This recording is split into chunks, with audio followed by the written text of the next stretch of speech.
we are looking at our next lesson, lesson 6. So once again, the practice problems will be posted so that way you have access to them to take and complete the homework for this. Don't forget, you will submit them back to me when the time comes.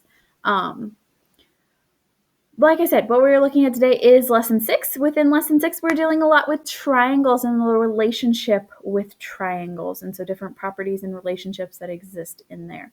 So the first thing that we're going to look at is what you can see right here. So this is triangle D, this one's E, and this one's F. And what we're going to take and do is we're going to fill out the missing sides. Now, side A is pretty easy to find in each one of these. So side A is 2 in the first one, 2 in the second one, and 2 in the third one. So it's 2 in all of them.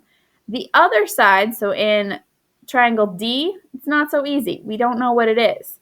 In triangle B, we do know what B is. It's 1, so we can include that. And same with in triangle F. We don't know what those sides are, but I will tell you what those sides are. I wrote them out already. So, oops, this way. So for triangle D, side A is 2, side B is the square root of 2, and side C is the square root of 10. In E, sorry, trying to get that reflection off there. In triangle E, we said A was 2, we said B was 1, so C is the square root of 5. And for triangle F, like we said, A was 2, B and C are both the square root of 5. So now the next part of this is we're going to take, and I'm going to scroll this down real quick, hang on. And what we want to do now is find what the squared values of each of these are. So maybe, okay, here we go. Anyways, so we, like I was saying, we want to take and find what each of those squared values are. So a squared, if our a value is 2, anyways, if our a value is 2, 2 squared is going to give us 4. So all of our a values are going to be 4, since all of our a squared values are going to be 4, since all of our a values were 2. Now, when we square a number that's already under a square root, what that does is it just cancels out our square root. So we're left with the number underneath the square root symbol. So like here on triangle D, our b value is the square root of 2, so our b squared value is just 2. Same goes for our c value. Our c value is the square root of 10, so the c squared value would be just 10. Sorry, you can't see that. There we go. All right, so then we do the same thing for E. We already have what a squared is. It's 4. B squared, well, 1 squared is just 1. And the square root of 5 squared is just 5. All right, and the last row for F. Once again, we already know what the a squared is. It's 4. Now, b and c are both the same thing, so that means b squared and c squared will also be the same thing. In this case, the square root of 5 squared is 5. So both our b and c values for that are 5. So now we have all these values. What we want to take and do is answer the next question. So what do you notice about the values in the table for triangle E, but not for triangles D and F? So if we look at this, we have 4, 2, 10, 4, 1, 5, and 4, 5, 5. Do we notice any relationship here between those values in E that don't exist in D? You should. You should notice that a squared plus b squared gives you your c squared value on triangle E, because 4 plus 1 gives us 5. So it gives us the appropriate value. So that is...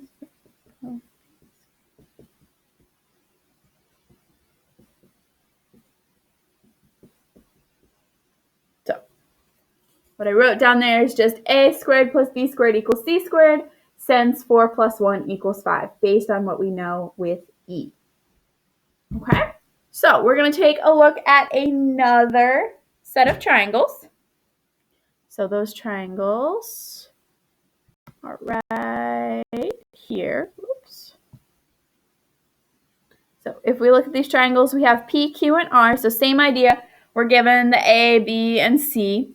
Our A value, once again, is going to be 2 for all of these.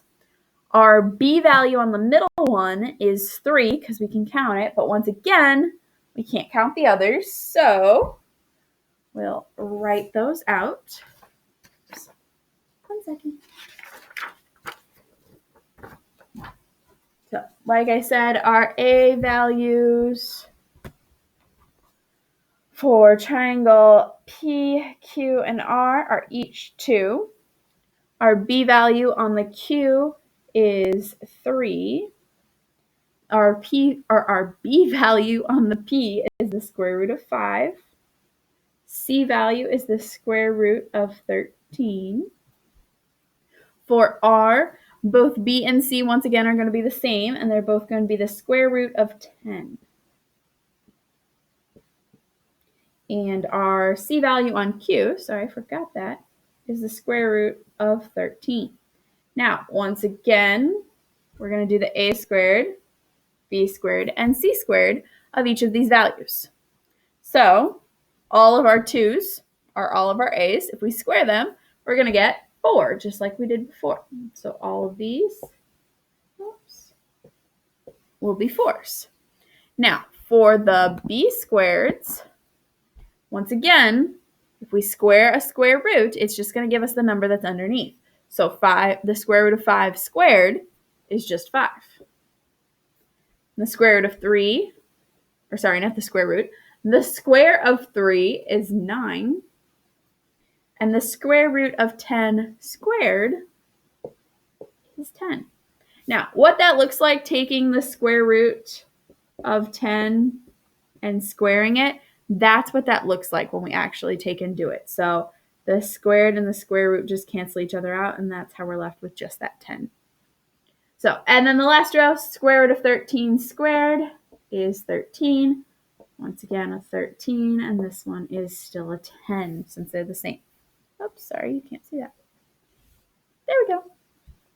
So just like before, we have the question, what do we notice about the values in the table about triangle Q and not P and R?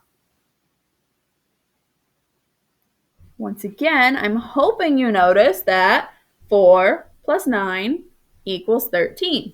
So once again, A squared plus B squared equals C squared, since 4 plus 9 equals 13. So this is a key thing right here. It works in triangles. More importantly, it works in specific triangles. So what did you notice about triangle E and triangle Q? What did they have in common? Think specifically as to what kind of triangles they were. They were right triangles.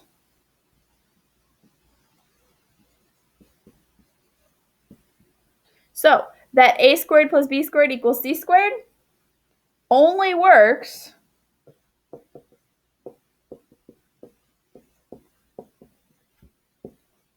on right triangles.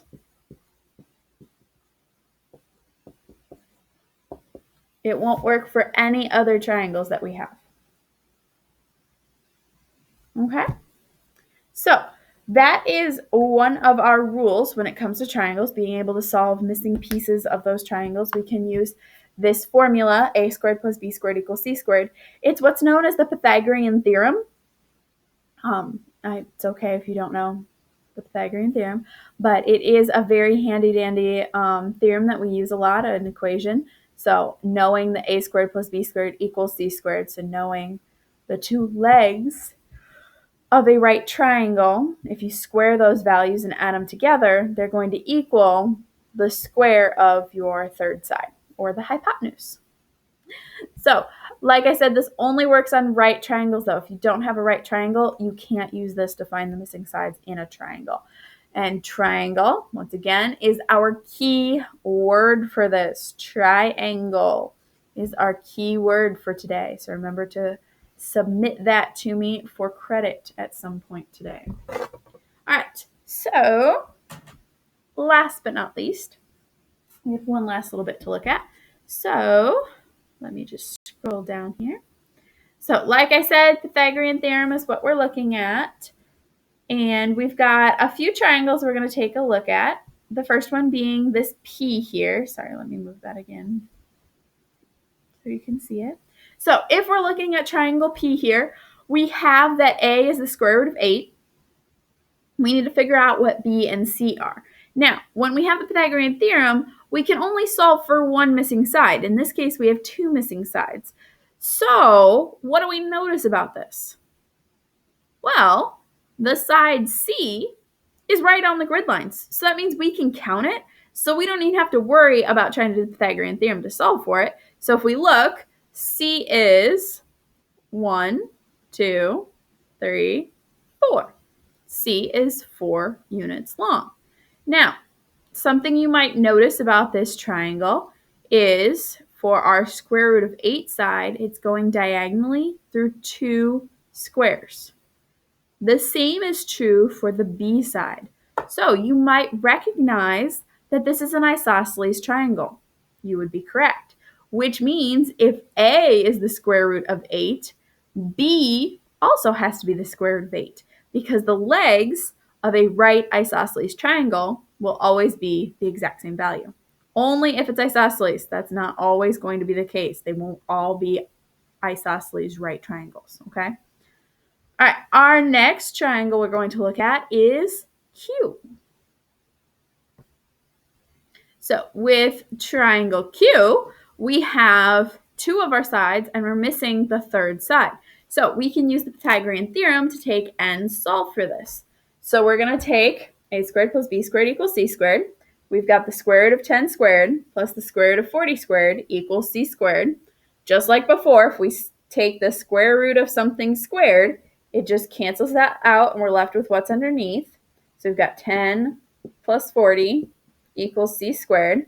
10 plus 40 gives us 50 equals c squared. Well, we don't want to know what c squared is. We want to know what c is. So we have to take the square root of both sides. That cancels out. So we have the square root of 50 is c. So our answer is c equals the square root of 50. So this was a nice right triangle for us, just like the first one's the right triangle, but we didn't have to use the Pythagorean theorem for that one. And our last triangle is triangle R. Once again, we are only missing one side of this triangle, but what do we notice about this triangle? It's not right. It's not a right triangle, which means, will the Pythagorean theorem work? No, exactly. It will not work. We can't use the Pythagorean theorem on a triangle that's not right. But can we still find what A is? Yes, we can. It is right along the grid line, so we can just count it. So 1, 2, 3, 4. So that means on triangle R, A is 4. That'll clear for you see. So key thing with this is when you're dealing with these triangles and the Pythagorean theorem in particular, it only works, the Pythagorean theorem will only work for right triangles. It has to be a right triangle in order to be able to use the formula a squared plus b squared equals c squared. That's the only time it'll work. Otherwise, it's going to give you all sorts of crazy things if you try and do it on non-right triangles. So, like I said before, your keyword is triangle. Throughout this lesson, make sure you know that Pythagorean theorem. You're going to see the Pythagorean theorem all the time. It'll be in integrated math 1, it'll be in integrated math 2. You're going to keep seeing it and keep using it. So the sooner you take and commit that to memory, the better. So keep that in mind as you're taking and following through with this video and working on the practice problems. Once again, those practice problems will be available in a PDF for you to take and work on. submit them on Canvas or email them to me, pictures of them. And that is all. Excellent work, and I hope all goes well. If you get stuck or have any questions, always feel free. You can shoot me an email. You can contact me during my office hours, and we can Zoom if you need to and discuss these things further and help you get through this. Hope all goes well and hope you're doing great. That's all.